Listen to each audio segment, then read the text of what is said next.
À 8848 mètres d'altitude, l'Everest domine le monde, majestueux et silencieux.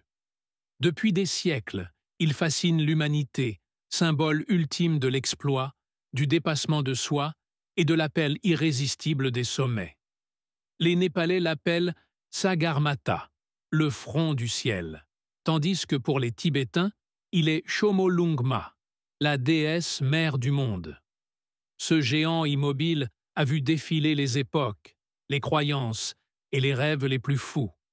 Pourtant, ce n'est qu'en 1953 que deux hommes, Sir Edmund Hillary et le Sherpa Tenzing Norgay, parviennent pour la première fois à fouler son sommet, inscrivant à jamais leur nom dans l'histoire de l'alpinisme.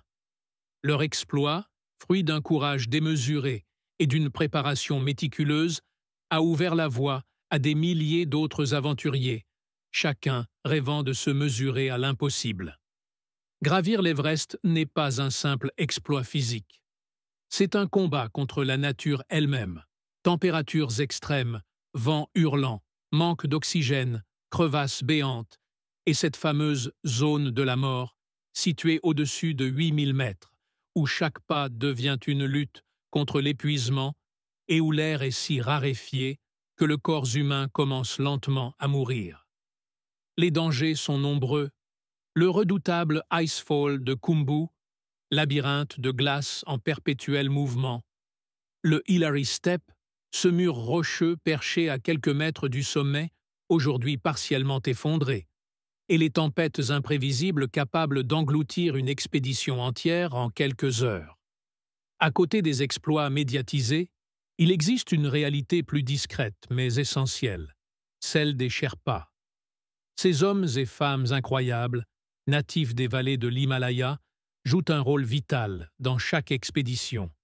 Guides, porteurs, ouvreurs de voies, sauveteurs. Leur force physique et leur connaissance intime de la montagne sont inestimables. Mais malgré leur rôle crucial, leur courage et leur sacrifice restent souvent dans l'ombre de la gloire des alpinistes occidentaux. Aujourd'hui, l'Everest n'est plus seulement un rêve d'alpinistes aguerris. Le tourisme de masse a envahi ses pentes. Chaque printemps, des centaines d'aspirants sommets se pressent dans des embouteillages à plus de 8000 mètres, transformant parfois l'ascension en file d'attente mortelle. Les déchets s'accumulent. Bouteilles d'oxygène vides, tentes abandonnées, détritus de toutes sortes. Le toit du monde paye un lourd tribut à sa célébrité.